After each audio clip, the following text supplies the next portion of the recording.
All right, everybody. I want to thank you for tuning in to another edition of Quarantine Comic Halls. This is a special edition because this edition has some monumental grail grabs. We're on Instagram, and Torpedo Comics is doing a live claim sale, like they do almost every day during this quarantine, and I think probably a little bit before. But Steve is on, and if you don't know, when Steve is on is when he's really bringing out the bangers, right? He's bringing out the golden age books. He's bringing out the serious graded stuff. He's bringing out a lot of really good stuff. Now, this Vengeance of Vampirella number 10 wasn't from this particular claim sale that I'm talking about. It was from another one. And there's a couple other books that are here that are from a different claim sale. And we're going to go through those first before we get to the epic grails. So this is Vengeance of Vampirella number 10. This is an Adam Hughes cover with these wonderful wolves down here. And the one that's kind of, over the top of her, chomping on her shoulder there, or licking her hair. I can't tell really what he's doing. But he's all bloody and he's getting it on her. I don't know about you, but blood never comes out of clothes. I mean, even if your costume's red to try to, kind of combat that, especially being a vampire, it doesn't really make a whole lot of sense, which I never really understood why did her collar, why was it white? I mean, isn't that the first place where you're going to get some spatter, right? It's going to, it's going to mist out. It's going to go right to the collar, right near her mouth. That's probably too much about the costume. All right. We also got Mr. Miracle, number 17. This is when they return to the series after a short break from the Bronze Age. Still in the Bronze Age, but it's several years later.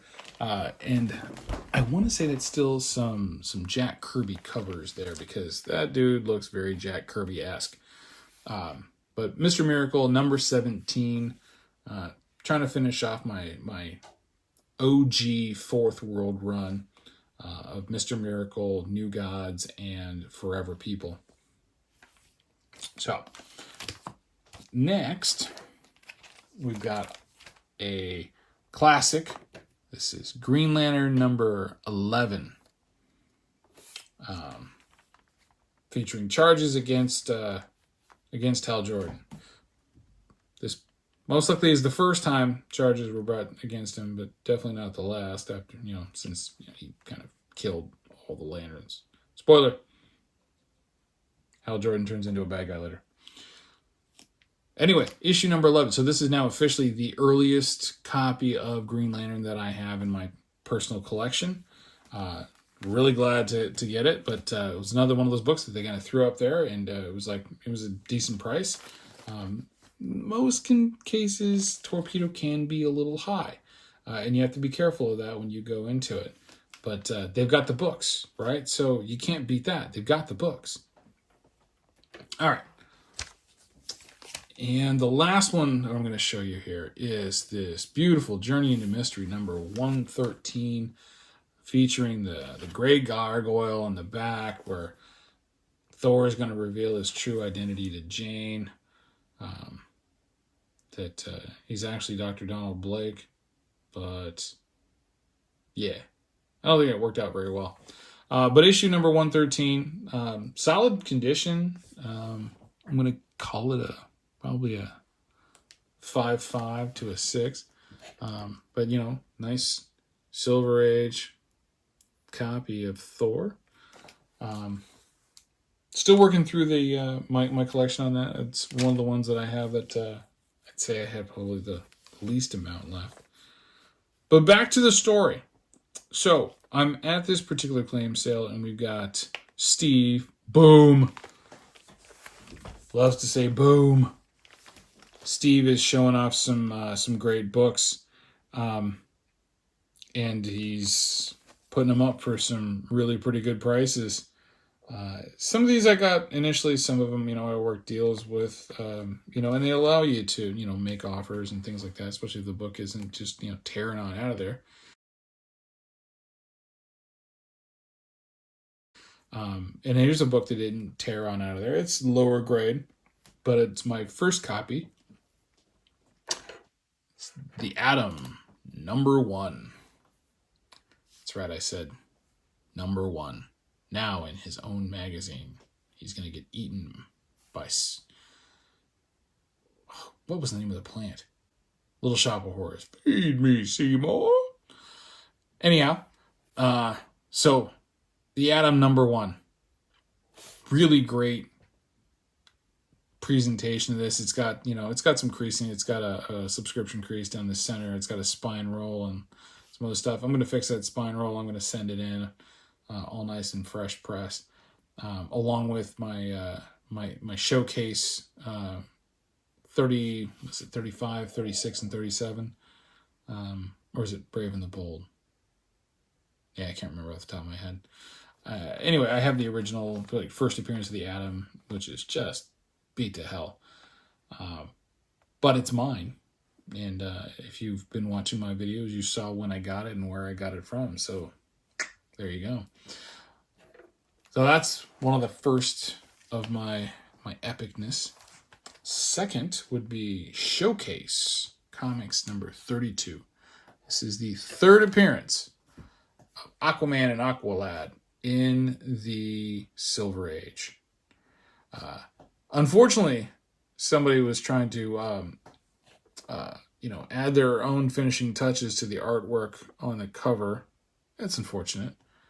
But what is fortunate is that I actually have this. And there's a little bit of tape up here as well.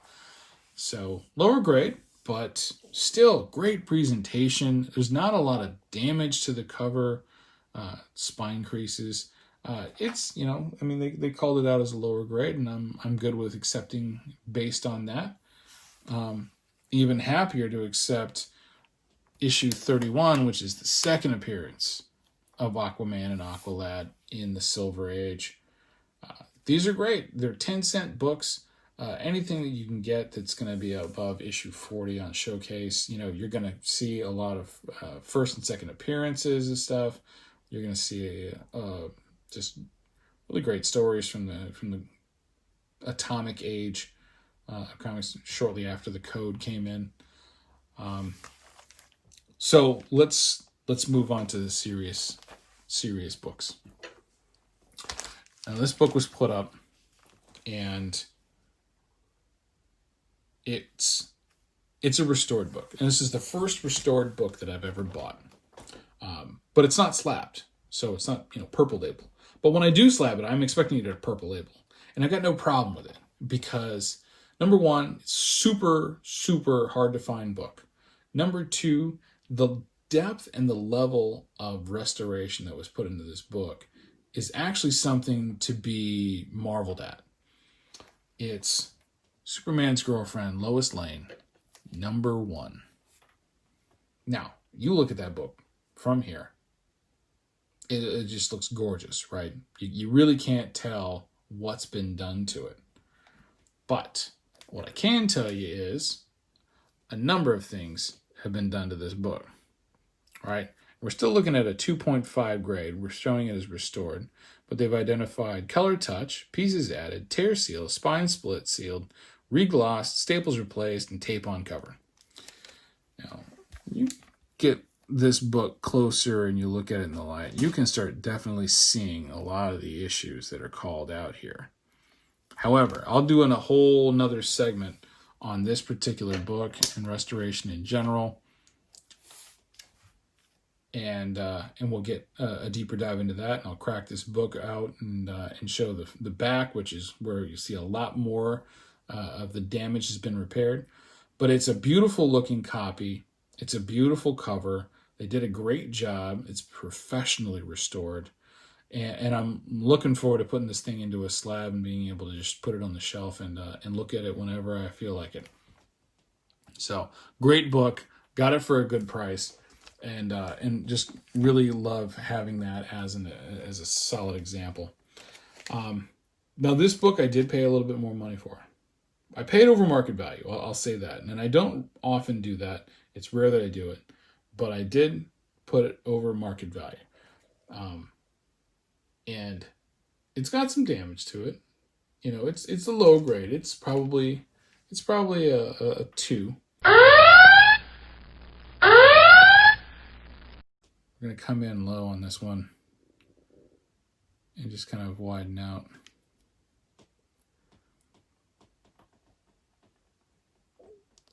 Justice League of America, issue number 1, featuring Despero.